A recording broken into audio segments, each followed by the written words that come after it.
ഇറങ്ങിയ സമയത്ത് ഈ അമ്മ എൻ്റെ കൈ പിടിച്ചിട്ട് പറഞ്ഞു, ഡോക്ടർ ഒരു ഹോം തുടങ്ങിയ ഞാൻ അവിടെ വരാം. ഇത് ശരിക്കും എന്നെ വല്ലാണ്ട് അലട്ടി. ഈ ബിസിനസ്സിൽ നല്ല സമയത്ത് നല്ലപോലെ വരുമാനമുണ്ട്. പക്ഷെ ഒരു ബിസിനസ് തകരുമ്പോൾ ഈ നമ്മുടെ ഈ ജോലിയിലുള്ള വരുമാനം പോലും ഇതിലേക്ക് ഇടേണ്ടി വരും. എൻ്റെ ബിസിനസ് ഇതുപോലെ തകർന്നു പോകുമോ, എനിക്ക് നാളെ തകർച്ച വരുമോ, ഞാൻ ഇൻവെസ്റ്റ് ചെയ്യുന്ന പൈസ എല്ലാം പോകുമോ, എനിക്ക് ലോൺ തിരിച്ചടയ്ക്കാനുള്ള ഇൻകം കിട്ടുമോ? സെൽഫ് ഡൗട്ട്, ഭയങ്കര ഇന്റേണൽ സെൽഫ് ഡൗട്ട് ആയിരുന്നു. ഈ സെയിൽസ് മാർക്കറ്റിംഗ് എന്താണെന്ന് പോലും എനിക്കറിയത്തില്ല. ഈ അക്കൗണ്ട്സിൽ P&L ബാലൻസ് ഷീറ്റ് എന്താണെന്നൊന്നും എനിക്കറിഞ്ഞൂടാ. ഇപ്പൊ കേരളത്തിലെ ഹെൽത്ത് ഇൻഡെക്സ് ഭയങ്കര നല്ലതാണ്. അത് എനിക്ക് we have the best hospitals even in the government setup. ഒരു 2030 ആകുമ്പോഴത്തേക്ക് 25% of Kerala will be above the age of 60. അപ്പോൾ ഈ കെയർ ഹോംസിൻ്റെ റിക്വയർമെൻറ്റ് പ്രൈവറ്റ് സെക്ടർ മാത്രമല്ല, government also has identified that need. എൻ്റെ ഫാദർ പോലും കളമശ്ശേരി ഞങ്ങളുടെ ഒരു സെൻറ്ററിലാണ്. അപ്പം എൻ്റെ ഫാദർ പറയുന്നത് എനിക്കിതാണ് ഇഷ്ടം. എല്ലാ മാസവും ഏകദേശം 8 to 10 റെസിഗ്നേഷൻസ് വരും. ആൻഡ് ഒരിക്കലും നമുക്ക് അവരെ കുറ്റം പറയാൻ പറ്റില്ല. ഈവൻ ഒരു 4 സെന്റ് സ്ഥലമുള്ള വ്യക്തി പോലും അത് പണയം വെച്ചിട്ടാണ് പോകുന്നത്. ഒരു എംപ്ലോയിക്ക് സ്ട്രെസ് ഉണ്ട് എന്നൊക്കെ നമ്മൾ പറയില്ലേ, പക്ഷെ ഒരു എംപ്ലോയർ അല്ലെങ്കിൽ ഒരു സംരംഭം നടത്തുന്ന ഒരാൾക്ക് അതിൻ്റെ ഒരു 10 ഇരട്ടിയാണ് സ്ട്രെസ്.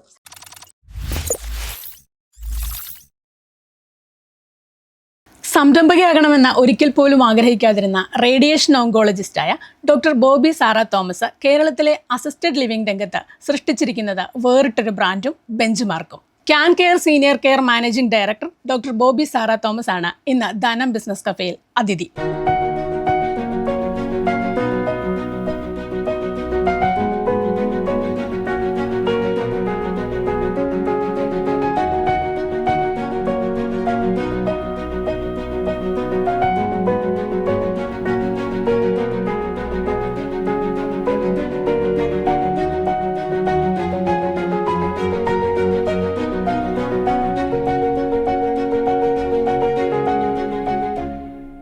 റേഡിയേഷൻ ഓങ്കോളജിസ്റ്റ് ആയിരുന്നു. ഹൈലി പെയ്ഡും ഹൈലി ഡിമാൻഡിങ് ആയിട്ടുള്ളൊരു ജോബ്. അത് വിട്ടിട്ട് എങ്ങനെയാണ് ഒരു അസിസ്റ്റഡ് ലിവിംഗ് രംഗത്തേക്ക് വരാനായിട്ട് തോന്നിയത്?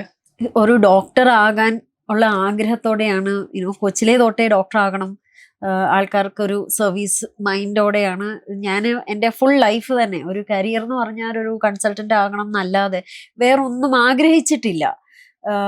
അസിസ്റ്റഡ് ലിവിംഗ് ഹോമിൻ്റെ ഒരു ജേർണി എന്ന് പറയുന്നത്, അല്ലെ ആ ഒരു തുടക്കം എന്ന് പറയുന്നത്, ഞാൻ കരിയറിൻ്റെ ഇടയിൽ ഞാൻ അമൃതയിൽ വർക്ക് ചെയ്യുന്ന സമയത്ത് ഞാനൊരു ബ്രേക്ക് എടുത്തു. ഈ ബ്രേക്കിൻ്റെ ഇടയിൽ, ഡോക്ടേഴ്സ് ബ്രേക്ക് എന്ന് വെച്ചാൽ ഞാൻ ഇറ്റ് ഇസ് നോട്ട് ലൈക്ക് നമ്മൾ ഫുൾ ടൈം ഇല്ലില്ല.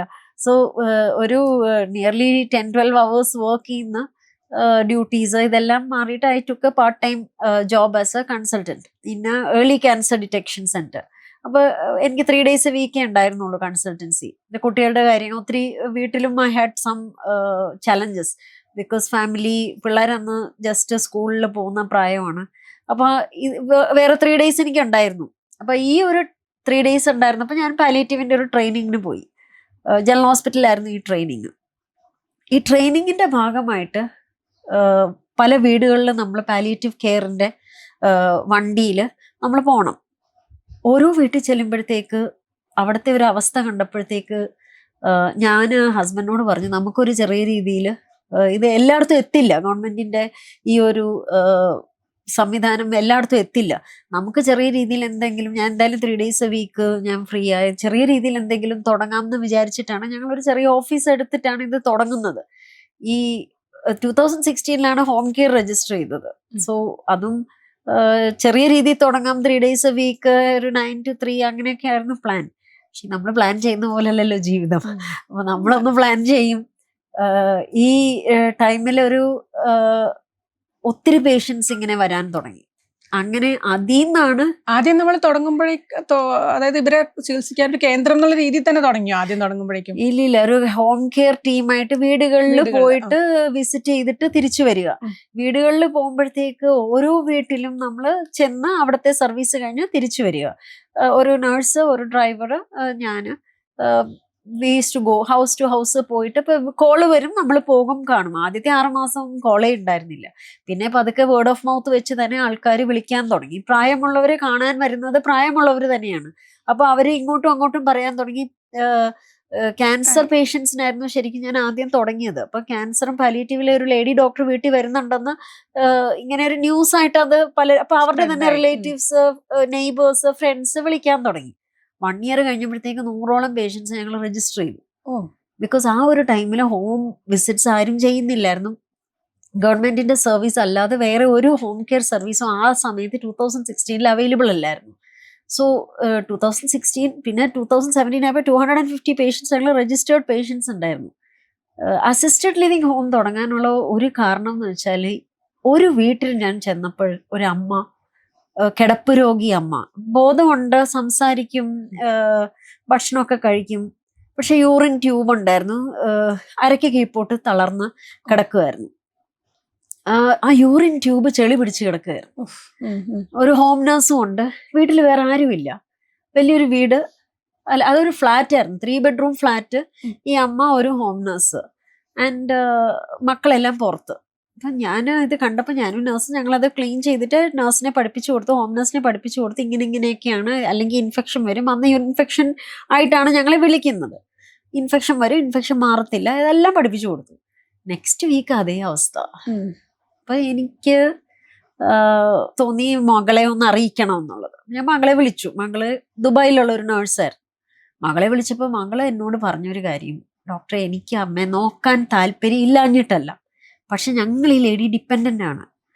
എനിക്ക് ഇവിടെ നാട്ടിൽ വന്ന് നിന്നാല് ഈ ഹോം നഴ്സിന് കൊടുക്കുന്ന ശമ്പളം പോലും എനിക്ക് കിട്ടത്തില്ല. ഇവിടെ ഞങ്ങളെ ഫാമിലി ആയിട്ട് ഇവിടെ ജോലി ചെയ്ത് അവിടെ സെറ്റിൽഡ് ആണ്, കുട്ടികളെ പഠിപ്പിക്കുകയാണ്.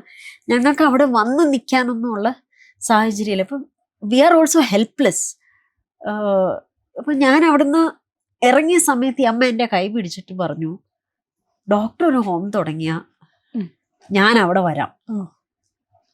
ഇത് ശരിക്കും എന്നെ വല്ലാണ്ട് അലട്ടി. ഈ രാത്രിയിലാണെങ്കിൽ ഐ വാസ് ലൈക്ക്, അപ്പൊ നമ്മൾ പോയി കഴിഞ്ഞിട്ട് ഈ വീട്ടിൽ എന്തായിരിക്കും നടക്കുന്നത്. സോ ഞാൻ ഹസ്ബൻഡിനോട് പറഞ്ഞു, നമുക്ക് എന്തെങ്കിലും ചെയ്താലോ. എൻ്റെ ഹസ്ബൻഡ് ഭയങ്കര സപ്പോർട്ടീവ് ആണ്. അതുകൊണ്ട് ഞാൻ ആക്ച്വലി ഒരു ട്രെയിനിങ് തുടങ്ങി, ഹോം നഴ്സസിനൊരു ട്രെയിനിങ്. അങ്ങനെ ഒരു ട്രെയിനിങ് തുടങ്ങിയിട്ട് ഓക്കെ, അറ്റ്ലീസ്റ്റ് അത്രയും ഹോം നഴ്സസിനെ നമുക്ക് ട്രെയിൻ ചെയ്ത് വിടാം. അവർ അറ്റ്ലീസ്റ്റ് ഒരു പേഷ്യന്റ് കെയർ കൊടുക്കുമ്പോൾ അത്രയും അറിയാവുന്നവരെ നമുക്ക് ട്രെയിനിങ് കൊടുത്ത് നമുക്ക് നന്നാക്കി എടുക്കാം. ഞാനൊരു ട്രെയിനിങ് തുടങ്ങി. എനിക്കൊന്ന് 6 വീക്സ് ട്രെയിനിങ്. ആ 6 വീക്സ് കഴിഞ്ഞ് 6 7 പേര് ഞാൻ ന്യൂസ് പേപ്പറിൽ അഡ്വർടൈസ്മെന്റ് കൊടുത്തു. 7 പേരോളം വന്നു. ആ 7 പേരും സർട്ടിഫിക്കറ്റ് വാങ്ങിച്ചിട്ട് ഫോൺ സ്വിച്ച് ഓഫ് ചെയ്ത് കളഞ്ഞു. അവരെ പിന്നെ എനിക്ക് കിട്ടിയിട്ടില്ല. സർട്ടിഫിക്കറ്റോടെ അവർ പുറത്തു പോയും പലതും ആയിരുന്നു. അപ്പം പിന്നെ എനിക്ക് മനസ്സിലായി, what if we start A home. But അത് ഭയങ്കര ഒരു ചാലഞ്ചിങ് ഡിസിഷൻ ആയിരുന്നു. അപ്പൊ ഞാൻ ഓർത്ത്, എനിക്ക് ഒത്തിരി പേരെ ഒന്നും എനിക്ക് നോക്കാൻ അറിഞ്ഞുകൂടാ. ഇപ്പൊ ഫുഡ് ഉണ്ടാക്കണം, ക്ലീൻ ചെയ്യണം, ഇവരുടെ ലോണ്ട്രി, ഒത്തിരി കാര്യങ്ങളില്ലേ. അപ്പൊ ഞാൻ ഓർത്തു, ചെറിയൊരു വീട് എടുത്ത് 10 പേരെ നോക്കാം. ബിക്കോസ് ഇതേ അവസ്ഥയായിരുന്നു. ഓരോ വീടുകളിൽ പോകുമ്പോൾ നമ്മളെ ഹോം നഴ്സിനെ പഠിപ്പിക്കുക, അവരടുത്ത ആഴ്ച വരുമ്പോഴത്തേക്ക് സെയിം പ്രാക്ടീസ്. ഒരു വീടല്ല, മിക്കവാറും എല്ലായിടത്തും ഞങ്ങൾ കണ്ടുവന്ന ഒരു ഇതെന്ന് വെച്ചാൽ, ഒരു വീട്, ഒരു പ്രായമുള്ള ഒരു വ്യക്തി, അവരുടെ കൂടെ ഒരു ഹോം നഴ്സ്. പലപ്പോഴും ഈ പ്രായമുള്ള വ്യക്തിക്ക് ഫുഡ് പോലും മര്യാദയ്ക്ക് കഴിക്കാനുള്ള ഒരു ആരോഗ്യം പോലും ഇല്ലാത്തൊരവസ്ഥ. അപ്പൊ ഈ ഹോം നഴ്സിന് രാവിലെ ബൂസ്റ്റ് വേണം, ചായ വേണം, അവർക്ക് മീൻ വേണം, അവർക്ക് അന്നത്തെ ദിവസത്തെ ചോറല്ലാതെ അവര് കഴിക്കത്തില്ല. അങ്ങനെയൊക്കെയുള്ള ഒത്തിരി നിർബന്ധങ്ങള്. ആൻഡ് ഇത് മീറ്റ് ചെയ്യാനായിട്ട് ഫാമിലി മെമ്പേഴ്സ് പുറത്തുനിന്ന് അവർക്ക് വേണ്ടിയിട്ട് ഫുഡ് ഉണ്ടാക്കാനായിട്ട് വേറൊരാള്. കെയർ ഇട്ട് കിട്ടുന്നില്ല. പലയിടത്തും കെയർ പോരാ, കിട്ടുന്നില്ല എന്ന് തന്നെ വേണേ പറയാം. നമ്മളിതൊക്കെ ചെയ്തിട്ടും ആ പേഷ്യന്റിന് വേണ്ടിയ കെയർ പലപ്പോഴും കിട്ടുന്നില്ല എന്ന് തന്നെ പറയാം. വളരെ വെരി ഫ്യൂ ഹോംസ് ഞാൻ ചെന്നത് where I saw okay properly അവര് ടേക്ക് കെയർ ചെയ്യുന്ന വീടുകളുണ്ട്. ബട്ട് ഈ ഒരു സാഹചര്യത്തിൽ ഞാനും ഹസ്ബൻഡിനോട് പറഞ്ഞപ്പോൾ ഞങ്ങൾ ഇങ്ങനെ പതുക്കെ ഒരു വീട് അന്വേഷിച്ചു. ഒരു 2 ബെഡ്റൂം ഹൗസ്. അപ്പൊ അത് കൺസ്ട്രക്ഷൻ ഫേസ് കഴിഞ്ഞിട്ടില്ല. അപ്പൊ കിച്ചൺ അവൈലബിൾ ആയിരുന്നു. അപ്പൊ നമ്മുടെ കിച്ചണിലെ സ്ലാബ് ഒന്നും ഇടണ്ട, എല്ലാം റൂമായിട്ട് തന്നെ. അപ്പൊ 3 റൂംസ് നമുക്ക് കിട്ടി. ഒരു ഏകദേശം ഒരു 10 പേരെ അക്കോമഡേറ്റ് ചെയ്യാവുന്ന രീതിയിലുള്ള ഒരു വീട്.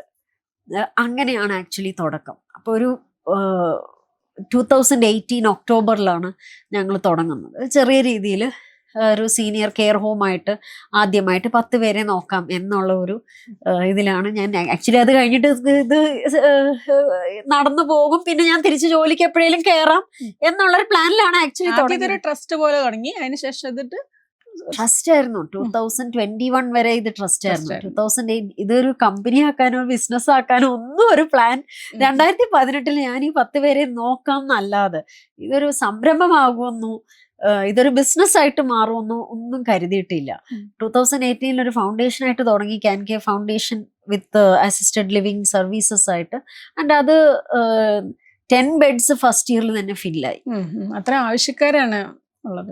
ആ ഒരു ടൈമിൽ ഒരു അഡ്വർടൈസ്മെന്റും ഇല്ലാതെ 10 പേര് 1 ഇയറിൽ ഫില്ലായി. അപ്പോൾ ബെഡ് തികയാതെ വന്നപ്പോൾ ഞാൻ ഓർത്ത് ഓക്കെ 1 more എടുക്കാമെന്ന്. അപ്പൊ ഇനീഷ്യൽ ഫണ്ടിങ് എല്ലാം ഞങ്ങളുടെ പേഴ്സണൽ ഫണ്ടിൽ നിന്നായിരുന്നു. അപ്പൊ അന്ന് ഞാനും ഹസ്ബൻഡ് ഞങ്ങള് I was 40 years old when I started 2016 ഇത് ഹോം കെയർ ആയിട്ട് തുടങ്ങിയപ്പോൾ ഓൾറെഡി 40. അപ്പൊ ഞങ്ങൾക്ക് കുറച്ച് സേവിങ്സ് ഉള്ളത് കുട്ടികളുടെ എഡ്യൂക്കേഷന്റെ ഒരു ഫണ്ട് ഒഴിച്ച് ബാക്കി നമുക്കിത് എടുക്കാം എന്നുള്ള ഒരു പ്ലാനിൽ. ബട്ട് കുട്ടികളുടെ ഫണ്ടിലോട്ട് എപ്പോഴെങ്കിലും നമുക്ക് ആവശ്യം വരികയാണെങ്കിൽ അന്നേരം ഞാൻ തിരിച്ച് ജോലിക്ക് കയറും എന്നുള്ള ഒരു. And I was working part time also. I continued working. ഞാൻ because it is a trust, നമുക്ക് ഒരിക്കലും അതിൽ നിന്നുള്ള പ്രോഫിറ്റ് ആയിട്ട് വരത്തില്ല, നമുക്ക് അതിൽ നിന്നുള്ള വലിയ വരുമാനവും എടുക്കാൻ പറ്റില്ല. അതിലുള്ള ട്രസ്റ്റിന്റെ ആവശ്യങ്ങൾക്ക് നമ്മൾ സ്പെൻഡ് ചെയ്യണം. സോ ആ ഒരു ചിന്തയിലാണ് ആക്ച്വലി ഇത് തുടങ്ങുന്നത്. ബട്ട് കോവിഡിന്റെ സമയത്ത് വി ഹാഡ് 25 ബെഡ്സ്, 2 സെന്റേഴ്സും 25 ബെഡ്സ് ഉണ്ടായിരുന്നു. ഭയങ്കരമായിട്ട് ഡിമാൻഡ് കൂടി. ഇൻഫാക്ട് എൻ്റെ ഓഫീസ് സ്പേസ്, സ്റ്റോർ റൂം എല്ലാം ഞങ്ങൾ ഒഴിപ്പിച്ച് പേഷ്യൻറ്റിനെ നിറക്കിയായിരുന്നു. ആൻഡ് ഒത്തിരി കോൾസും വരുമായിരുന്നു ആ ടൈമിൽ. എങ്ങനെയെങ്കിലും ബിക്കോസ് പല സിറ്റുവേഷനിൽ ദേ വർ ജസ്റ്റ് എലോൺ. അന്നേരമാണ് 25 ബെഡ്സിൽ നിന്ന് 50 ബെഡിലോട്ട് നമ്മൾ ഒരു എക്സ്പാൻഷൻ പ്ലാൻ ചെയ്തത്. എക്സ്പാൻഷന് ഞാൻ പല ബാങ്ക്സ് അപ്രോച്ച് ചെയ്തു ഒരു ലോണിന്. ബിക്കോസ് ഐ തോട്ട് അന്നേരം പേഴ്സണൽ ഫണ്ട് എനിക്ക് അന്നേരം അത്രയും എടുക്കാനും ഇല്ല, ഉള്ള ഫണ്ട് നമ്മൾ ഓൾറെഡി ഡിസിഷൻ എടുത്തത് കൊണ്ട് we thought let us approach the bank for a loan. And അത് അപ്പോഴാണ് എനിക്ക് ശരിക്കും ഞാൻ ഡിഫിക്കൽട്ടി ഫേസ് ചെയ്തത്. എനിക്ക് ഒരിക്കലും നമ്മൾ ബിസിനസ് എന്ന് പറയുമ്പോഴത്തേക്ക് നമ്മുടെ ഒരു കാഴ്ചപ്പാടുണ്ടല്ലോ. അപ്പം ഞാൻ ആക്ച്വലി കൊച്ചിലെ തൊട്ട് എൻ്റെ ഫാദർ ഒരു ബിസിനസ് പ്ലസ് ഒരു എഞ്ചിനീയർ ആയിരുന്നു. He was working as well as ഒരു ബിസിനസ് ഉണ്ടായിരുന്നു. ഈ ബിസിനസ്സിൽ നല്ല സമയത്ത് നല്ലപോലെ വരുമാനമുണ്ട്. പക്ഷെ ഒരു ബിസിനസ് തകരുമ്പോൾ ഈ നമ്മുടെ ഈ ജോലിയിലുള്ള വരുമാനം പോലും ഇതിലേക്ക് ഇടേണ്ടി വരും. പിന്നെ ഒന്നുമില്ലാത്തൊരു അവസ്ഥയിലാണ്. സോ ഇത് കണ്ട് എനിക്ക് എപ്പോഴും ബിസിനസ് ഞാനും ഒരിക്കലും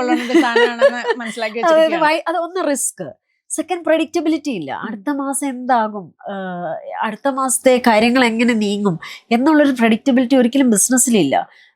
ആൻഡ് പിന്നെ ബിസിനസ്സുകാരെന്ന് പറയുമ്പോഴത്തേക്ക് എപ്പോഴും ഒരു നെഗറ്റീവ് ഇതാണല്ലോ, ഒരു പൈസ. അങ്ങനെ ഒരു മെന്റാലിറ്റി ആയിരുന്നു എനിക്ക്.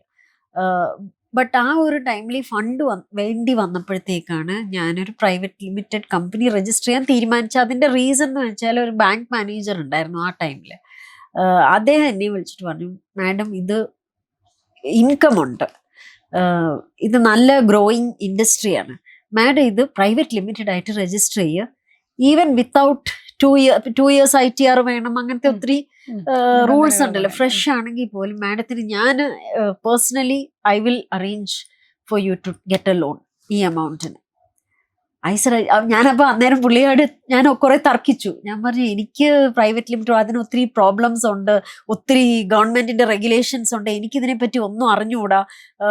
So but he encourage me. He said madam ഇതൊന്ന് തുടങ്ങാം, ഒരു ചാർട്ടേഡ് അക്കൗണ്ടിനെ വെച്ചാൽ പോരെ.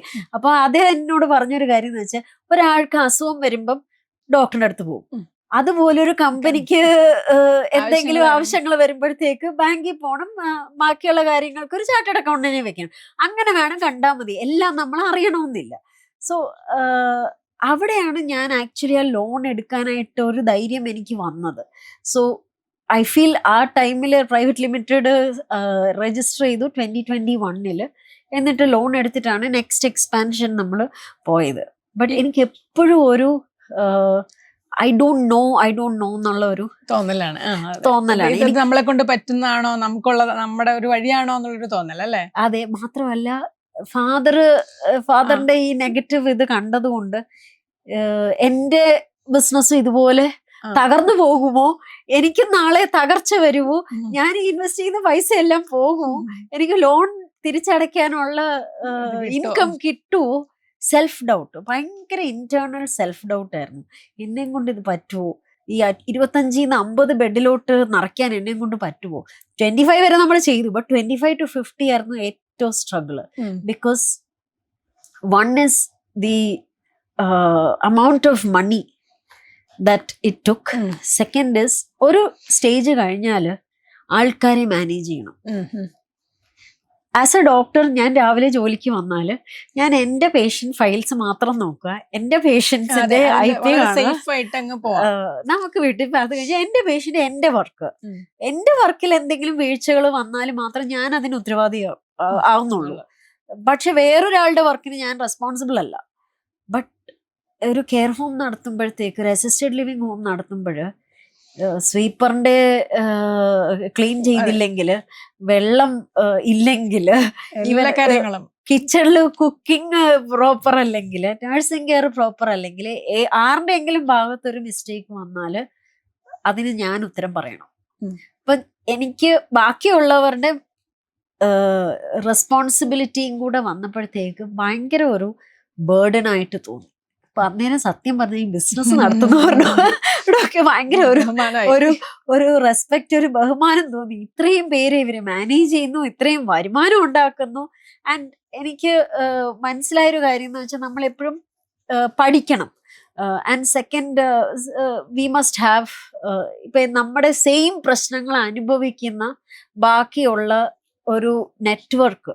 അങ്ങനെയാണ് ഞാൻ 2 നെറ്റ്വർക്ക്സ് ആ സമയത്ത് ഞാൻ ജോയിൻ ചെയ്തു. ഞാനൊരു സംശയം കിട്ടെ, ഏത് സമയത്താണ് പിന്നെ ഇത് എന്നെ കൊണ്ട് പറ്റും, ഇതുമായിട്ടാണ് ഞാൻ മുന്നോട്ട് പോകുന്നതെന്നൊരു തീരുമാനം എടുത്തത്? സത്യം പറഞ്ഞാൽ ഞാൻ ആ ഒരു ടൈമില് എനിക്കൊന്നും അറിയത്തില്ല, അതുകൊണ്ട് എനിക്ക് പഠിക്കണം എന്നുള്ള ഒരു താല്പര്യം വന്നു. അപ്പൊ ഞാൻ ഇവിടെ ഉള്ള ബിസിനസ് നെറ്റ്വർക്ക്, BNI എന്ന് പറഞ്ഞിട്ട് ബിസിനസ് നെറ്റ്വർക്ക് ഇന്റർനാഷണൽ, പിന്നെ വിമൻ ഓൺട്രപ്രണർ നെറ്റ്വർക്ക്, നമ്മുടെ ഷീല കൊച്ചൗസേപ്പ് മാഡം തുടങ്ങിയിട്ടുള്ള ഒരു സ്ത്രീകൾക്കുള്ള ഒരു കൂട്ടായ്മകൾ, അങ്ങനെയുള്ള ഓർഗനൈസേഷൻസ് ജോയിൻ ചെയ്തു. എന്നിട്ട് ഇവരുടെ മീറ്റിംഗ്സ് എല്ലാം അറ്റൻഡ് ചെയ്യാൻ തുടങ്ങി. എല്ലാ ക്ലാസ്സിനും പോവുമായിരുന്നു. എന്തെങ്കിലും സെഷൻസ് ഉണ്ടെങ്കിൽ ഞാൻ അതിൽ നിന്ന് പഠിക്കാൻ തുടങ്ങി. ഈ പഠിക്കാൻ തുടങ്ങിയപ്പോഴത്തേക്ക് എനിക്ക് കുറച്ചുകൂടെ ഒരു കോൺഫിഡൻസ് വന്നു. പിന്നെ ഞാൻ 2023 ഏപ്രിലിൽ ഒരു ബിസിനസ് കോച്ചിങ് പ്രോഗ്രാം തന്നെ ജോയിൻ ചെയ്തു. ക്വാണ്ടം ലീപ്പ് എന്ന് പറഞ്ഞിട്ടൊരു കമ്പനി ഉണ്ട്, രാജീവ് തൽറേജ, ഹിസ് കോച്ചിങ് പ്രോഗ്രാം. ഈ കോച്ചിങ് പ്രോഗ്രാമിലും കൂടെ ചേർന്നപ്പോഴാണ് ശരിക്കും പറഞ്ഞാൽ നമുക്ക് ബിസിനസ് ആക്ച്വലി ഒരു സയൻസ് ആണെന്നുള്ളതും, എല്ലാത്തിനും ഒരു സിസ്റ്റം വേണമെന്നും. നമുക്കിപ്പം മെഡിക്കൽ സിസ്റ്റം നോക്കുമ്പോഴത്തേക്ക് റെസ്പിറേറ്ററി സിസ്റ്റം എന്ന് വെച്ചാൽ ശ്വാസകോശം, എയർ ഉള്ളിൽ, അതിനുള്ള ഫങ്ഷൻസ് ഉണ്ട്. അതുപോലെ തന്നെ ബിസിനസ്സിലും ഓരോ സിസ്റ്റം ഉണ്ട്. സെയിൽസ് ഒരു സിസ്റ്റമാണ്, മാർക്കറ്റിംഗ് ഒരു സിസ്റ്റമാണ്. ഇതിന്റെ സയൻസ് മനസ്സിലാക്കി. ഈ സയൻസ് മനസ്സിലാക്കിയപ്പോൾ നമ്മൾ സെയിൽസിൽ, ഈ സെയിൽസും മാർക്കറ്റിംഗ് എന്താണെന്ന് പോലും എനിക്കറിയത്തില്ല. ഈ അക്കൗണ്ട്സിൽ P&L ബാലൻസ് ഷീറ്റ് എന്താണെന്നൊന്നും എനിക്കറിഞ്ഞൂടാ. ഞാൻ പറയും ബയോളജി സ്റ്റുഡൻ്റ് ആണ്, എനിക്ക് ഒന്നാമത് മാത്സ് ഈ അക്കൗണ്ട്സ് കാണുമ്പോൾ തന്നെ ഞാൻ ശരിക്കും പറഞ്ഞാൽ എനിക്ക് മനസ്സിലാകത്തില്ല ഈ ടെർമിനോളജീസ് ഒക്കെ. സോ ഞാൻ എൻ്റെ അക്കൗണ്ടിൻ്റെ അടുത്ത് തന്നെ പറയും എനിക്കിതൊന്നും മനസ്സിലാകത്തില്ല, എനിക്ക് മനസ്സിലാവുന്ന ഭാഷയിൽ പറഞ്ഞാൽ എനിക്ക് എന്തെങ്കിലുമൊക്കെ പറഞ്ഞു തരാൻ പറയുമായിരുന്നു. ആൻഡ് ഞാൻ പലപ്പോഴും ചിന്തിക്കാറുണ്ട്, നമ്മൾ ആക്ച്വലി സ്കൂളിലും കോളേജിലും, ഞാൻ പറഞ്ഞു ഞങ്ങൾക്ക് മെഡിസിൻ പഠിക്കുമ്പോഴത്തേക്ക് എല്ലാ സിസ്റ്റംസിൻ്റെയും ബോൺസും നെർവ്സും ബ്ലഡ് വെസൽസ് ഇതിൻ്റെയൊക്കെ പേര് വെച്ച് നമ്മൾ പഠിക്കണം.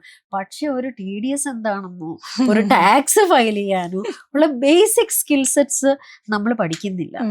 ആൻഡ് ഇത് പ്രൈവറ്റ് ലിമിറ്റഡ് രജിസ്റ്റർ ചെയ്യുമ്പോൾ തന്നെ എനിക്ക് 45 വയസ്സുണ്ട്. 2020 അപ്പോഴും ഇതിനെക്കുറിച്ചൊക്കെ അജ്ഞയാണ്. zero, really zero. And it is only, ഞാൻ മനസ്സിലാക്കിയത് ഇവർക്കൊക്കെ ചെയ്യാൻ പറ്റുമെങ്കിൽ പിന്നെ എനിക്കും പറ്റും. പറ്റും. പക്ഷെ ഇത് എങ്ങനെയാണ് ഇതൊരു പ്രൊഫഷണലിസം അതിലേക്ക് കൊണ്ടുവന്നത്? കാരണം ഇത് ഇപ്പൊ പറഞ്ഞ പോലെ ഡോക്ടർ ആണെങ്കിൽ ആ കാര്യങ്ങൾ മാത്രം മതിയായിരുന്നു. ഇപ്പൊ അക്കൗണ്ട്സ് നോക്കണം, സെയിൽസ് നോക്കണം, ബാക്കി എല്ലാ കെയറും കാര്യങ്ങളും നോക്കണം. ഇതിനൊക്കെ ഒരു ഇത് കൊണ്ടുവന്നോ, സിസ്റ്റം കൊണ്ടുവന്നോ? നമ്മള് എല്ലാത്തിലും സിസ്റ്റംസ് കൊണ്ടുവന്നു. അപ്പൊ ഈ ഫസ്റ്റ്ലി നമ്മള് ഇപ്പൊ ഒരു ബിസിനസ് പറയുമ്പോഴത്തേക്കും നമുക്ക് what is our service, what are we, ഏത് ബിസിനസ് ആണെങ്കിലും എന്തെങ്കിലും ഒരു നീഡിനെയാണ് അത് മീറ്റ് ചെയ്യുന്നത്. എന്നെ സംബന്ധിച്ച് അസിസ്റ്റഡ് ലിവിങ് ഹോം എന്ന് പറയുമ്പോഴത്തേക്ക് നമുക്ക് രണ്ട് ക്ലയൻസ് ആണുള്ളത്. ഒന്ന് നമ്മൾ സർവീസ് കൊടുക്കുന്ന വ്യക്തി, സെക്കൻഡ് അവരുടെ ഫാമിലി. ഈ ഫാമിലി മെമ്പേഴ്സ് എപ്പോഴും ദേ ആർ ഓൾവേസ് ഈ അറ്റാച്ച്മെന്റ് ഉള്ള ഫാമിലി മെമ്പേഴ്സ് ആണ്. 99% ഞാൻ പറയുന്നത് മക്കള് അപ്പനും അമ്മയ്ക്കും നല്ല കെയർ കിട്ടണം എന്ന ആഗ്രഹം ഉള്ള മക്കള് തന്നെയാണ്. സോ നമ്മുടെ ക്ലയന്റൽ എന്ന് പറയുമ്പോഴത്തേക്ക് ഇപ്പൊ നമ്മൾ അഡ്രസ് ചെയ്യേണ്ട സിസ്റ്റംസ് എന്ന് പറയുമ്പോഴത്തേക്ക്, ഒന്ന് ഈ പേഷ്യന്റ് ബെസ്റ്റ് കെയർ കിട്ടണമെങ്കിൽ നഴ്സിംഗ് ടീം പ്രോപ്പർ ആയിരിക്കണം. Second hygiene, house keeping. Thirdly kitchen. ഇവർക്ക് നല്ല ഭക്ഷണം വേണം. മെഡിസിനെക്കാട്ടിലും അവർക്ക് ഫുഡാണ് വേണ്ടിയത്. ഇപ്പൊ ഫുഡിൽ ആദ്യമൊക്കെ ഞാൻ കുറെ റെസ്ട്രിക്ഷൻസ് ഒക്കെ, ഷുഗർ. പക്ഷെ ഞാൻ മനസ്സിലാക്കിയ ഒരു കാര്യം എന്ന് വെച്ചാൽ ഒരു പ്രായം കഴിഞ്ഞാല് അവർക്ക് ഇഷ്ടമുള്ള ഫുഡുകള്, അവർക്ക് ഇഷ്ടമുള്ള കാര്യങ്ങളൊക്കെ നമ്മള് കൊടുത്താലേ അവരുടെ മനസ്സിന് സന്തോഷം വരുള്ളൂ. നമുക്ക് എക്സ്റ്റേണൽ ഫിസിക്കൽ കാര്യങ്ങൾ മാത്രമല്ല, അവർ ഉള്ളിൽ നിന്ന് സന്തോഷിക്കണമെങ്കിൽ ഫുഡ് തന്നെയാണ് പ്രായമുള്ളവർക്ക്. ആൻഡ് ഏജ് റിലേറ്റഡ് ആയിട്ട് നമ്മുടെ ടേസ്റ്റ് ബഡ്സ് ഇതെല്ലാം കുറയും. അപ്പൊ നമ്മൾ ചിലപ്പോൾ കിച്ചൺകാർക്ക് എന്നും കംപ്ലൈന്റ് ആണ്, ബട്ട് ആക്ച്വലി കിച്ചണിന്റെ പ്രോബ്ലം അല്ലായിരിക്കും, ഇവരുടെ ടേസ്റ്റ് ബഡ്സ് കുറഞ്ഞുകൊണ്ട് നമ്മളത് ടേസ്റ്റ് ചെയ്യുന്ന. ഞാനും അവിടെ നിന്ന് തന്നെയാണ് കഴിക്കുന്നത്, എനിക്ക് ഫുഡ് നല്ലതായിട്ട് തോന്നും, ബട്ട് ഇവരെ സാറ്റിസ്ഫൈ ചെയ്യാൻ ഭയങ്കര പാടാണ്. ഇപ്പൊ നമ്മള് പൂർണ്ണമായിട്ടും ബെഡ് റിഡൻ ആയിട്ടുള്ള ആൾക്കാര് അങ്ങനെയുള്ളവരാണോ നമ്മുടെ കൂടുതൽ പേഷ്യൻസ് എന്ന് പറയുന്നത്? നമുക്ക് 3 കാറ്റഗറി ഉണ്ട്. നമുക്ക് ഒന്ന് മിനിമൽ അസിസ്റ്റൻസ് വേണ്ടിയവർ. ഇപ്പൊ മിനിമൽ അസിസ്റ്റൻസ് എന്ന് വെച്ചാൽ നമുക്ക് ഒരു ഇൻഡിപെൻഡന്റ് ആയിട്ട് ഒരു വ്യക്തി നടക്കണമെങ്കിൽ അവർക്ക് 5 കാര്യങ്ങൾ വേണം. ഒന്ന്, രാവിലെ ബെഡിൽ നിന്ന് എഴുന്നേറ്റ് ബാത്റൂം വരെ ഒന്ന് പോകണം, മൊബിലിറ്റി. സെക്കൻഡ്ലി അവര് ടോയ്ലറ്റിൽ ഇൻഡിപെൻഡന്റ് ആയിട്ട് അവരുടെ കാര്യങ്ങൾ അവർക്ക് ടേക്ക് കെയർ ചെയ്യാൻ അല്ലെങ്കിൽ സാധിക്കാൻ അവർക്ക് പറ്റണം. തേർഡ്ലി തന്നെ കുളിക്കാൻ പറ്റണം, ബെയ്തിങ്. പിന്നെയുള്ളത് ഡ്രസ്സ് ഇടണം. ഫിഫ്ത്ത് അവരുടെ മെഡിസിൻ തന്നെ എടുത്ത് കഴിക്കണം. ഈവൻ മെഡിസിൻ ആൻഡ് ഫുഡ് അവർ തന്നെ കഴിക്കാൻ പറ്റുന്ന ഒരു അവസ്ഥ. ഇത്രയും കാര്യങ്ങൾ ഒരു വ്യക്തിക്ക് ചെയ്യാമെങ്കിൽ ഭക്ഷണം നമുക്ക് ഉണ്ടാക്കി കൊടുക്കാം, പക്ഷെ ഫീഡിങ്, ഇപ്പം മെഡിസിൻ നമുക്ക് എടുത്തു വെക്കാം, ബട്ട് മെഡിസിൻ അവർ തന്നെ എടുത്ത് കഴിക്കണം. ഇപ്പം നമ്മളത് we call it activities of daily living. ഒരു വ്യക്തി ഇൻഡിപെൻഡൻ്റ് ആയിട്ട് മാനേജ് ചെയ്യണമെങ്കിൽ അവർക്ക് ഇത്രയും കാര്യങ്ങൾ അവർ ചെയ്യണം. ബട്ട് ഏതെങ്കിലും അറ്റ്ലീസ്റ്റ് 1 or 2 അഫക്റ്റഡ് ആണെങ്കിൽ നമ്മൾ മിനിമൽ അസിസ്റ്റൻസ് എന്നാണ് പറയുന്നത്. 3 to 4 ആർ അഫക്റ്റഡ് എന്ന് വെച്ചാൽ മോഡറേറ്റ് അസിസ്റ്റൻസ് ആണ് പറയുന്നത്. ബട്ട് എനിത്തിങ് അബവ് 4 നമ്മൾ ദേ ആർ ടോട്ടലി ഡിപ്പെൻഡൻറ്റ്. അങ്ങനെ 3 കാറ്റഗറിയാണ്. നമ്മുടെ 3 ഹോംസും, പേളമക്കര ഒരു ഹോമുണ്ട്, അതിലൊരു മിനിമൽ അസിസ്റ്റൻസ് ഉള്ളവരാണ് അവിടെ.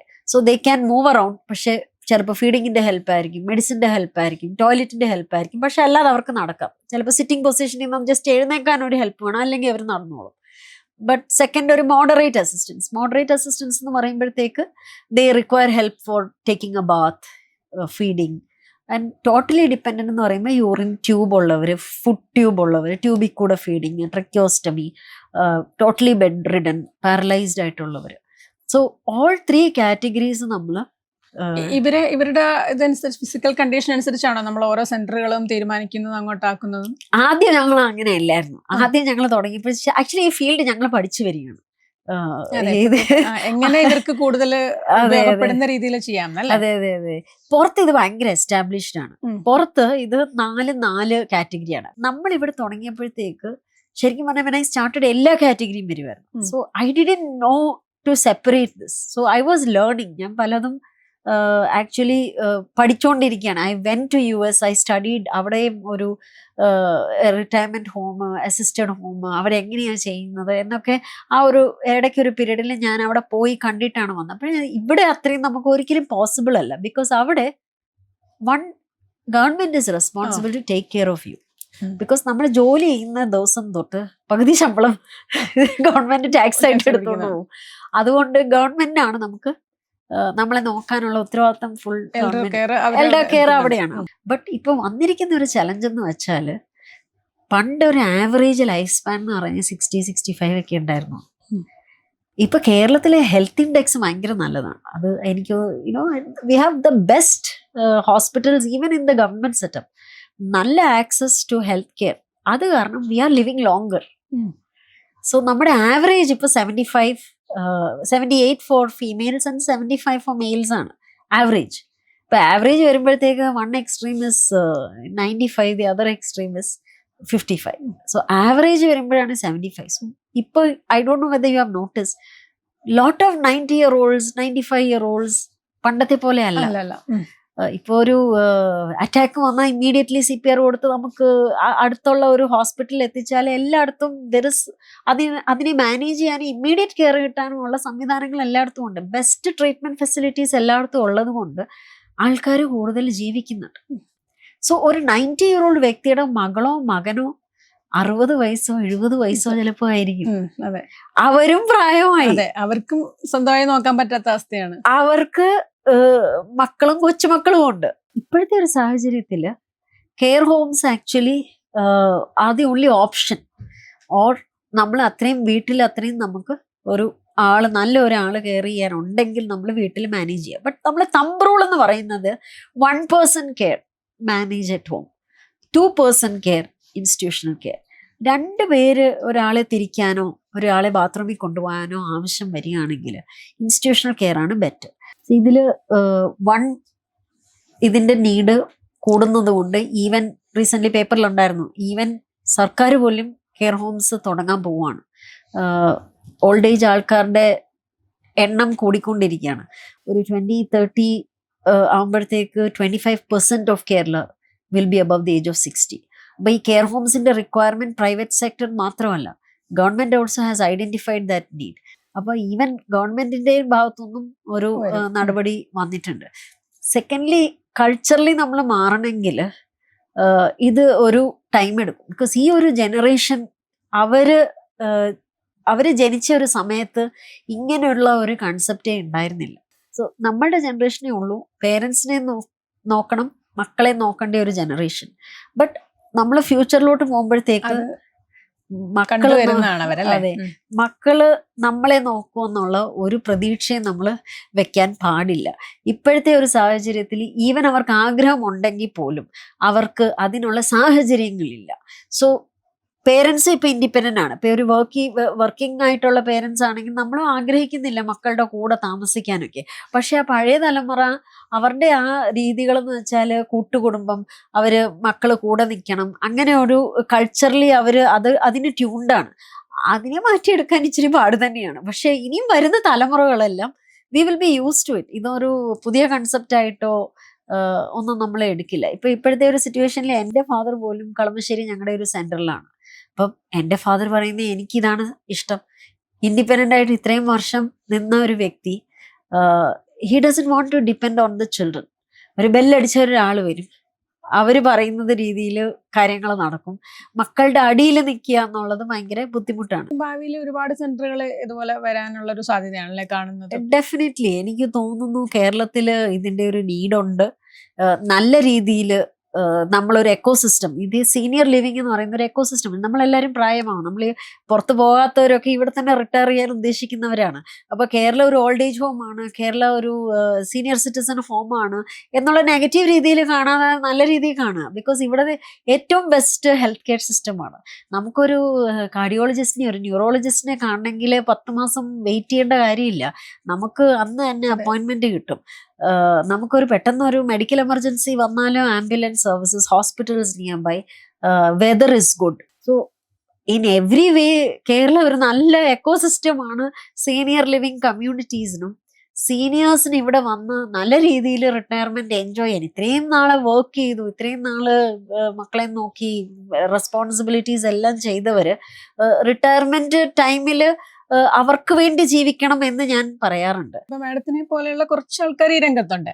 പക്ഷെ അതൊന്നും പര്യാപ്തമാവത്തില്ല ഇനിയുള്ള ഒരു അവസ്ഥ വരുവാണെങ്കിൽ. ഇപ്പൊ നേരത്തെ പറഞ്ഞ പോലെ 25% ഒക്കെ വരുമ്പോഴേക്കും അതെ. നമുക്കിത് അല്ല മതിയാവില്ല. അപ്പൊ എന്താണ് ഇനി അതിനൊരു സൊല്യൂഷൻ? അങ്ങനത്തെ ഒരു കാര്യങ്ങൾ ചിന്തിക്കാറുണ്ടോ? സി എവറിഥിങ് ഈസ് ഒരു ഇവോൾവിങ് തിങ്. ഞാൻ എൻ്റെ മോക്ക് ഞാനന്ന് ജോലിക്ക് പോകുന്ന സമയത്ത് പ്ലേ സ്കൂളിൽ വിടുക എന്ന് പറയുന്നത് ഭയങ്കര ഒരു മോശമായിട്ടുള്ള കാര്യം. ഡേ കെയർ, കുട്ടിയെ കൊച്ചിലെ ഡേ കെയറിൽ കൊണ്ടാക്കുകയാണ്. ബട്ട് വർക്കിംഗ് മദേഴ്സിന് വേറെ ഓപ്ഷൻ ഇല്ലായിരുന്നു. അത് ഞങ്ങളുടെ വീടിൻ്റെ അടുത്തൊരു ഡേ കെയർ ഉണ്ടായിരുന്നു, അവിടെ കൊണ്ടാക്കുമായിരുന്നു. അതുപോലെ തന്നെ ഇപ്പൊ അതേ സമയത്ത് ഡേ കെയർ ഒരു ബ്രാൻഡാണ്. ഇപ്പൊ ഡേ കെയറിൽ വിടുക എന്ന് പറയുന്നത് ഭയങ്കര പ്രസ്റ്റീജ് ഇഷ്യൂ ആണ്.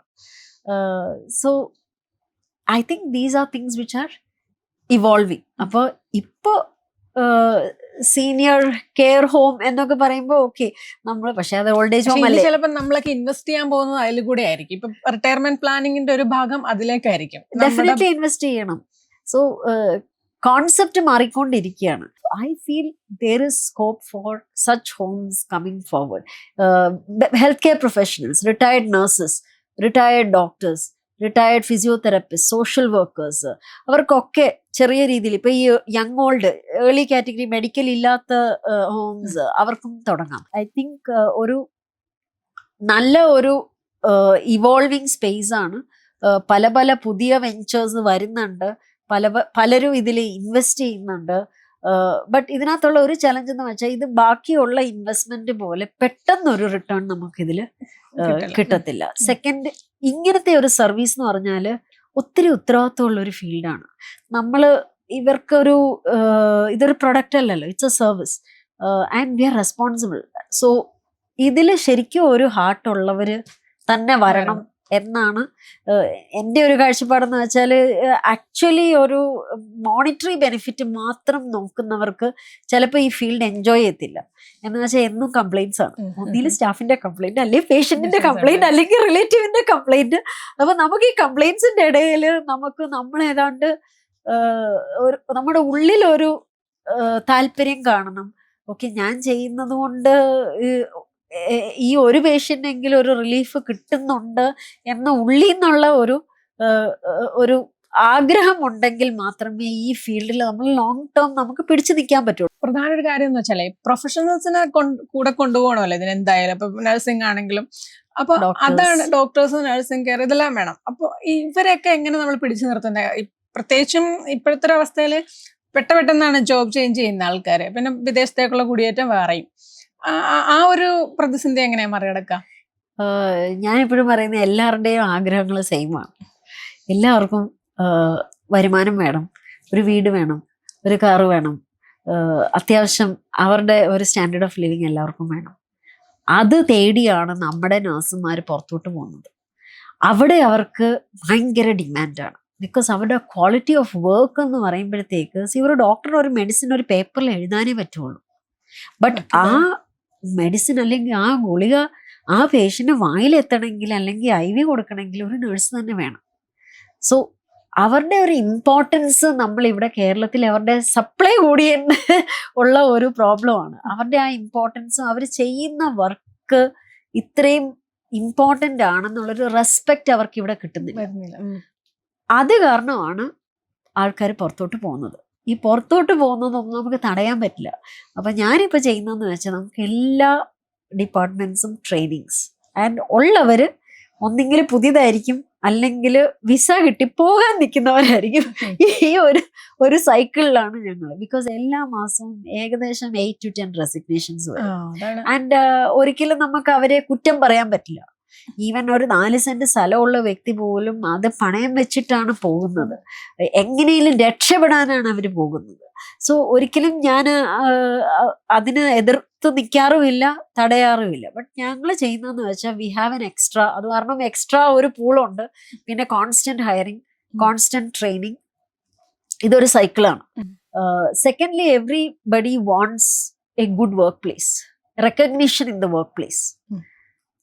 റെക്കഗ്നേഷൻ ഇൻ ദ വർക്ക് പ്ലേസിന് വേണ്ടിയിട്ട് അത് ഇനീഷ്യലി ഒന്നും എനിക്ക് അറിയത്തില്ലായിരുന്നു. But now I have also slowly learn that we must recognise our good employees. So we are working. ഇപ്പോഴാണ് ഒരു HR ഡിപ്പാർട്ട്മെന്റും അങ്ങനെയൊക്കെ ഉള്ളത്.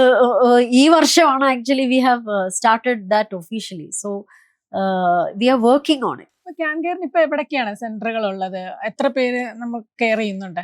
നമ്മുടെ ടോട്ടൽ ബെഡ് കപ്പാസിറ്റി 150 ആണ്. 3 സെന്റേഴ്സുമായിട്ട് അത് ഡിവൈഡഡ് ആണ്.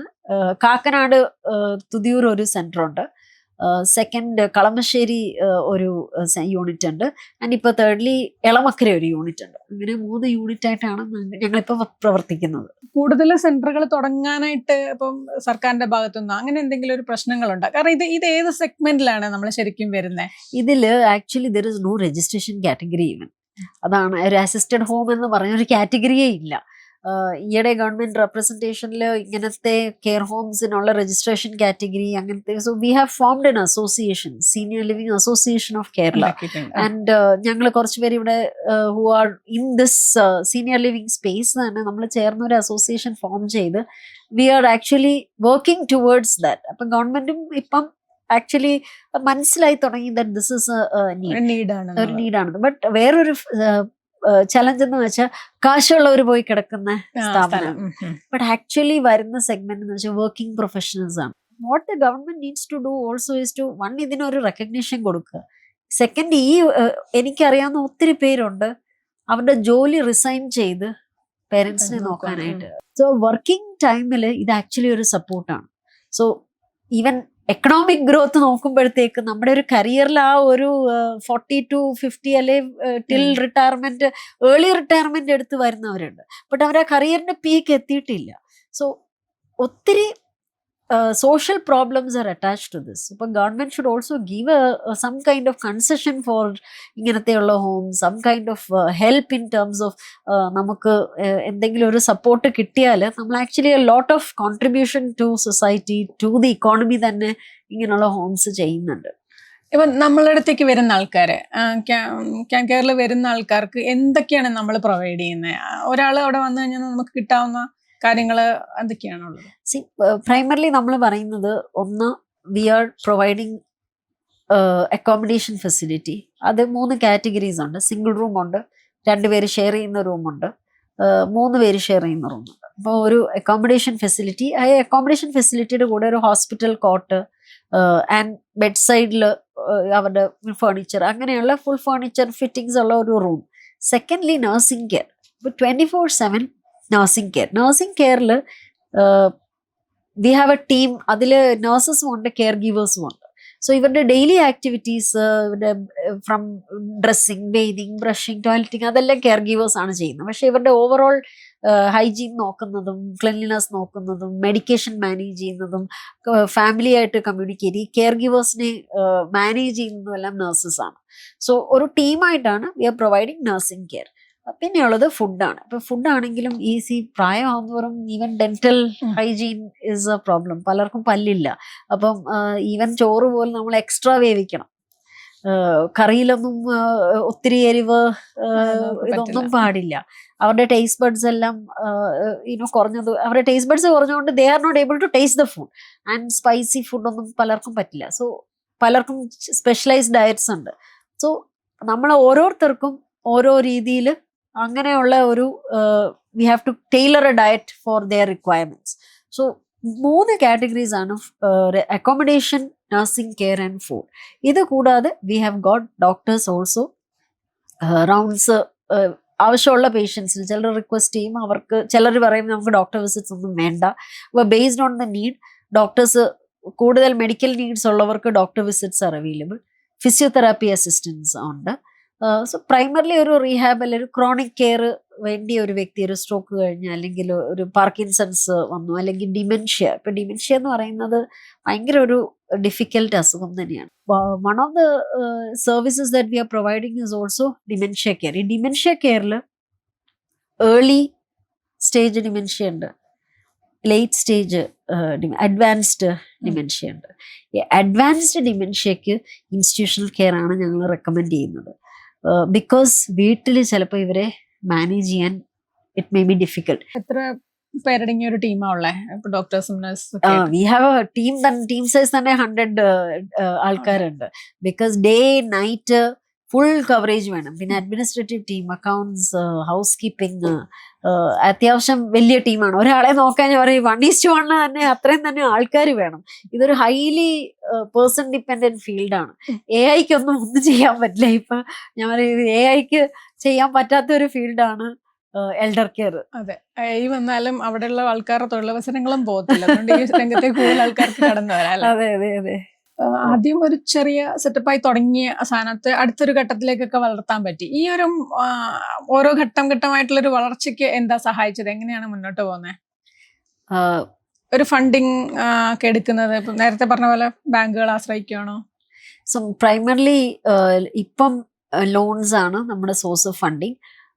But now we are going for the next face. ഇപ്പോൾ ഒരു കൊച്ചി, ഔട്ട് ഓഫ് കൊച്ചി ഒരു എക്സ്പാൻഷൻ പ്ലാൻ ഉണ്ട് ആൻഡ് എക്സ്റ്റേണൽ ഇൻവെസ്റ്റ്മെന്റ്. അതും ഈ പറഞ്ഞ പോലെ ഞാൻ പോയി അന്വേഷിച്ചതല്ല, ബട്ട് ഇങ്ങോട്ടൊരു ഇൻവെസ്റ്റ്മെന്റ് ഓപ്പർച്യൂണിറ്റി വന്നിട്ടുണ്ട്. Then we are thinking about franchising. Franchising is also another option. അപ്പൊ ഇതിനെപ്പറ്റി ഞങ്ങൾ ഇങ്ങനെ പഠിച്ചുകൊണ്ടിരിക്കുകയാണ്. ബിക്കോസ് പലയിടത്തും സെയിം നീഡാണ്, സെയിം രീതിയിൽ നമുക്ക് പ്രോസസ് ഉണ്ട്. V have A system, V have A process. ഇതിനെ പലയിടത്തും സെയിം രീതിയിൽ റെപ്ലിക്കേറ്റ് ചെയ്യാൻ പറ്റുമോ എന്നുള്ളതാണ് നമ്മുടെ ഏറ്റവും വലിയ ഒരു ചോദ്യം. ഇത് പറ്റുമോ ഇല്ലയോ? ഇൻസൈഡ് കൊച്ചി ഞാനിവിടെ ഉണ്ട്, എന്റെ സൂപ്പർവിഷനിൽ കാര്യങ്ങൾ നടക്കും. ബട്ട് നമ്മളിപ്പോ ട്രിവാൻഡ്രം അല്ലെ കോട്ടയം അല്ലെ തൃശ്ശൂർ ഒരു സെന്റർ ഇടുകയാണെങ്കിൽ ഈ സെയിം ക്വാളിറ്റി നമുക്ക് മെയിൻറ്റെയിൻ ചെയ്യാൻ പറ്റുമോ എന്നുള്ളതാണ്. നമ്മളിപ്പം അതിനെപ്പറ്റി പഠിച്ചുകൊണ്ടിരിക്കുകയാണ്. ഒരു പ്ലാൻ ഉണ്ട്, അറ്റ്ലീസ്റ്റ് ഒരു എക്സ്പെരിമെന്റൽ മോഡലായിട്ട്. എവിടേക്കാണ് ഇപ്പം അങ്ങനെ ഉദ്ദേശിക്കുന്ന ഏതെങ്കിലും ഒരു പ്ലാൻ ആയിക്കഴിഞ്ഞോ? ഞങ്ങളിപ്പോ സംസാരിച്ചുകൊണ്ടിരിക്കുന്നത് ട്രിവാൻഡ്രം ആണ്. ബിക്കോസ് ഞങ്ങൾക്ക് ആക്ച്വലി ട്രിവാൻഡ്രത്തു നിന്ന് ഇവിടെ പേഷ്യൻസ് വന്ന് കിടക്കുന്നുണ്ട്. ആൻഡ് അവിടെ റിലേറ്റീവ്സ് ട്രിവാൻഡ്രത്തു നിന്ന് എല്ലാ മാസവും ഇവിടെ വന്ന് വിസിറ്റ് ചെയ്യുന്നുണ്ട്. So we are thinking of Trivandrum next.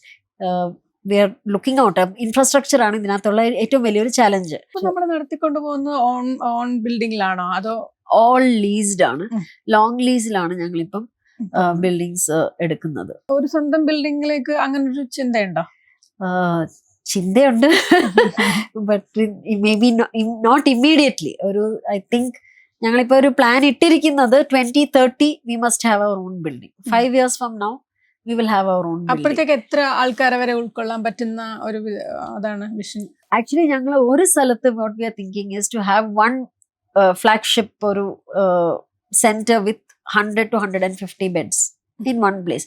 ഒത്തിരി വലുത് വേണ്ട, because overcrowding ആയിപ്പോ. So we want one center which is at least 100-150 bed size is what we are planning. Our own center, നമ്മുടെ തന്നെ ബിൽഡിംഗ് എന്നുള്ളൊരു പ്ലാൻ ഉണ്ട്. ബിസിനസ് എന്ന് പറയുമ്പം ഡോക്ടർ ലൈഫ് പോലെയല്ല, ഒരുപാട് സമ്മർദ്ദങ്ങൾ അതിജീവിക്കേണ്ടി വരും ഓരോ ദിവസവും. അപ്പൊ അതിനെങ്ങനെയാണ് പാകപ്പെടുത്തുന്ന മനസ്സിന്? ഇപ്പൊ ഒരു നേരത്തെ പറഞ്ഞു എവിടെ നോക്കിയാലും കംപ്ലൈൻസ് ആയിരിക്കും. ഇതിനൊക്കെ എങ്ങനെയാണ് ഓവർകം ചെയ്യുക? നമുക്ക് ഞാനിത് ഫേസ് ചെയ്യുന്നതെന്ന് വെച്ചാൽ, ഞാനിതിനെ ഒരു ജോലിയായിട്ടോ ഒരു ഞാൻ ചെയ്യുന്ന ഒരു കരിയറായിട്ടോ അല്ലെങ്കിൽ ഒരു ബിസിനസ്സായിട്ടോ അല്ല കാണുന്നത്. ഇത് ദൈവം എനിക്ക് തന്ന ഒരു ഉത്തരവാദിത്വമാണ്. അപ്പൊ നമ്മളിപ്പോ കുട്ടികളുണ്ടാകുമ്പോഴത്തേക്ക് ഒത്തിരി പ്രശ്നങ്ങളുണ്ടല്ലോ. അപ്പോൾ ഈ ഒരു പ്രസ്ഥാനം ഒരു കുട്ടിയെ പോലെയാണ്. കൊച്ച് ബഹളം വയ്ക്കും, പാല് വേണം, ഒത്തിരി കാര്യങ്ങൾ നമ്മൾ മാറ്റി വെച്ചിട്ട് ഈ കൊച്ചിനെ വളർത്തണമല്ലോ. ഒരു ദിവസം ഈ കുട്ടി ഇൻഡിപെൻഡന്റ് ആവും. സോ എൻ്റെ main challenges are always internal. എൻ്റെ ഒരു സെൽഫ് ഡൗട്ട്, എന്നെയും കൊണ്ട് ഇത് പറ്റുമോ, എനിക്കിത് ചെയ്യാൻ പറ്റുമോ എന്നുള്ളതാണ്. സോ ഞാൻ എപ്പോഴും ഇപ്പം നമ്മുടെ ഒരു ക്ലോസ് സർക്കിൾ, നമ്മളെ ഡെയിലി ഇൻട്രാക്ട് ചെയ്യുന്ന വ്യക്തികൾ, നമ്മളത് വളരെ സെലക്ട് ചെയ്യണം. നമ്മുടെ ടോപ്പ് മാനേജ്മെന്റ് ടീമുമായിട്ടാണ് ഞാനിപ്പോൾ ഇൻട്രാക്ട് ചെയ്യുന്നത്. അവർ നല്ല പോസിറ്റീവ് ആയിരിക്കണം. ഞാൻ ആക്ച്വലി 3rd സെന്റർ തുടങ്ങാൻ കാരണം തന്നെ എൻ്റെ ടോപ്പ് മാനേജ്മെന്റ് ടീമാണ്. ഞാൻ പറയും എനിക്ക് മതി 100 ബെഡൊക്കെ ധാരാളം. അപ്പൊ അവർ മാഡം ഞങ്ങൾക്ക് ബോറടിക്കും, സോ നമുക്ക് എന്തെങ്കിലും പുതുതായിട്ട് ചെയ്യണ്ടേന്ന്. സോ ഈ top management team must be positive. That is one thing I have learn. Second, നമുക്ക് സ്ട്രെസ്സസ് വരും എപ്പോഴും. പണ്ടൊക്കെ എന്ന് വെച്ചാൽ ഞാൻ ഭയങ്കര പാനിക്കായിരുന്നു. ഈ 5 ശമ്പളം കൊടുക്കണമല്ലോ, ഇത് ഫണ്ട് എവിടെ നിന്ന് വരും, ഒത്തിരി പാനിക്കായിരുന്നു. സോ വി മസ്റ്റ് ഹാവ് എന്തെങ്കിലും ഒരു റിലാക്സേഷൻ, സ്ട്രെസ് റിലീവറായിട്ട് we have to have our own internal mechanism. So one of the things ഇപ്പോൾ we go to the gym, physical exercise. Secondly, friendships.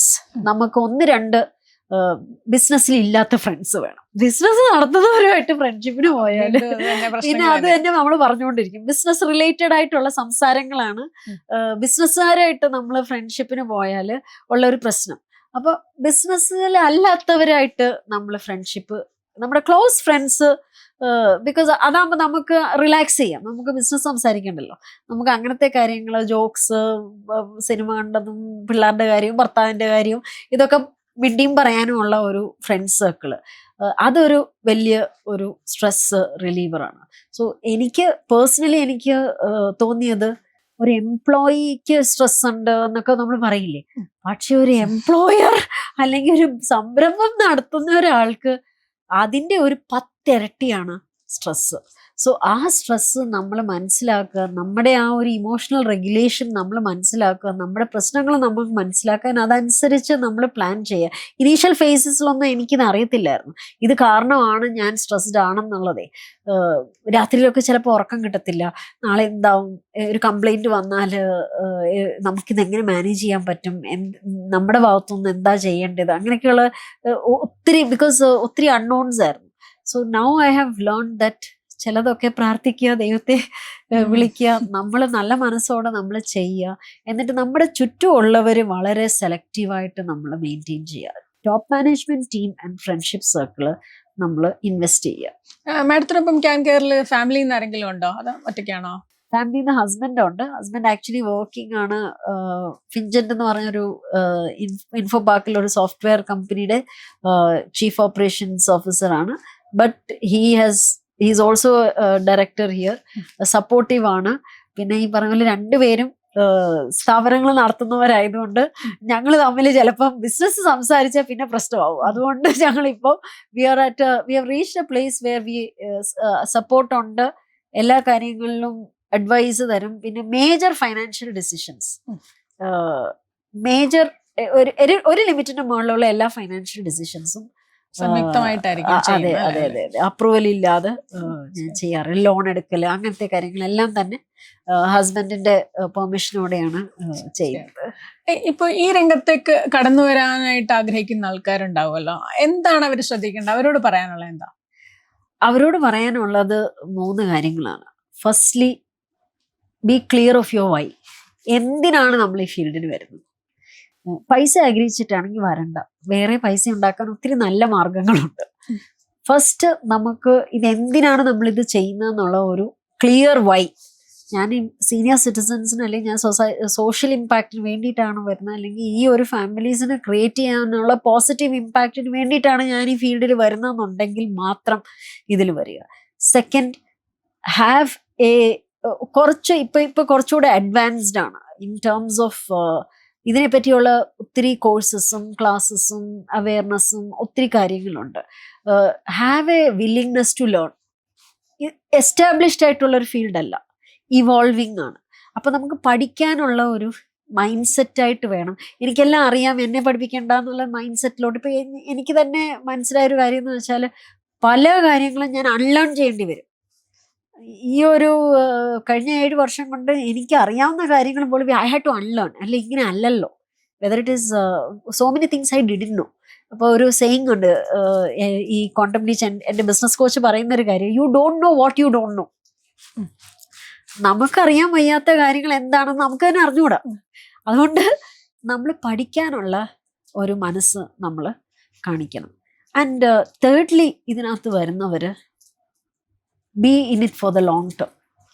നമുക്ക് എന്നും തോന്നും ഇത് ഇട്ടേച്ച് പോകാം, അവനവൻ്റെ അമ്മയെ നോക്കി നമുക്ക് സമാധാനമായിട്ട് വീട്ടിയിരിക്കാം എന്ന് നമുക്ക് തോന്നാം. ബിക്കോസ് ചില കംപ്ലൈൻറ്റ്സ് വരുമ്പോഴത്തേക്ക് നമ്മൾ തന്നെ ക്വസ്റ്റ്യൻ ചെയ്യും. ബിക്കോസ് ഒരു ബൈസ്റ്റാൻഡർ ഇല്ലാതെയാണ് നമ്മൾ നോക്കുന്നത്. മക്കളില്ലാത്ത ഒരു സിറ്റുവേഷനിൽ എന്ത് മിസ്റ്റേക്ക് വന്നാലും, ഈ ഒരു ഫീൽഡിൽ മിസ്റ്റേക്ക് വരും. കെയർ ഗീവേഴ്സിന്റെ ഭാഗത്തുനിന്ന്, നഴ്സസിന്റെ ഭാഗത്തുനിന്ന്, കിച്ചണിന്റെ ഭാഗത്ത് മിസ്റ്റേക്സ്, എല്ലാ ദിവസവും മിസ്റ്റേക്സ് ഉണ്ട്. So we have A reporting system. നമുക്കൊരു ഇൻസിഡന്റ് റിപ്പോർട്ടിങ്, ആ മിസ്റ്റേക്സ് ട്രാക്ക് ചെയ്യാനുള്ള ഒരു സിസ്റ്റം ഉണ്ട്. അപ്പോൾ ഈ കംപ്ലൈൻറ്റ്സ് കേട്ടിട്ട് ഇതിനെ ഇംപ്രൂവ് ചെയ്യാനുള്ള മനസ്സുണ്ടെങ്കിൽ ഈ ഫീൽഡിൽ നമുക്ക് പിടിച്ചു നിൽക്കാൻ പറ്റുള്ളൂ. അല്ലെ നമുക്ക് എന്നും നമ്മൾ തോന്നും ഇതിട്ടേച്ച് പോകാനുള്ള ഒരു മെന്റാലിറ്റി വരും നമുക്ക്. സോ ഇതാണ് എനിക്ക് ഈ ഫീൽഡിൽ വരുന്നവര് ഈ 3 questions, if you are clear of your why, you are willing to learn and compliance don't bother you, ഇച്ചിരി you have to be little ഇച്ചിരി ഒരു തൊലിക്കെട്ടി വേണം. ഈ ക്യാൻ കെയർ എന്നുള്ള പേരെന്താ ഇടാൻ കാര്യം? ആക്ച്വലി അത് ക്യാൻസർ കെയർ ആൻഡ് അത് വെച്ച് പാലിയേറ്റീവ് വെച്ച് തുടങ്ങിയതാണ്, CANCARE. ആൻഡ് 2021 ഞാൻ പറഞ്ഞില്ല, നമ്മളൊരു പ്രൈവറ്റ് ലിമിറ്റഡ് ഫേം രജിസ്റ്റർ ചെയ്യുന്ന സമയത്ത് അന്നേരം ഹസ്ബൻഡ് ഒരു ബ്രാൻഡിങ് കൺസൾട്ടന്റ് അടുത്ത് ചോദിച്ചപ്പം പല പേരുകൾ നമ്മൾ ആലോചിച്ചു. അപ്പൊ but branding consultant, you have already build such a name, so he change the C to K and K for knowing and caring. ഇപ്പൊ cancer caring, knowing and caring, അല്ലെങ്കിൽ നമ്മൾ അറിഞ്ഞ് ഒരു വ്യക്തിയുടെ നീഡ് അറിഞ്ഞ് അതിനനുസരിച്ചുള്ള ഒരു സർവീസ് ആൻഡ് കെയർ കൊടുക്കുക. അതാണ് ക്യാൻ കെയറിന്റെ പിന്നിലുള്ള ഒരു പേരിന്റെ രഹസ്യം. അപ്പോൾ ഇത്ര നേരം നമുക്കൊപ്പം സംസാരിച്ചതിന് വളരെ നന്ദി. ഒരുപാട് കാലം ഒരുപാട് പേർക്ക് സാന്ത്വന സ്പർശനമായി ക്യാൻ കെയർ മുന്നേറട്ടെ. Thank you. Thank U.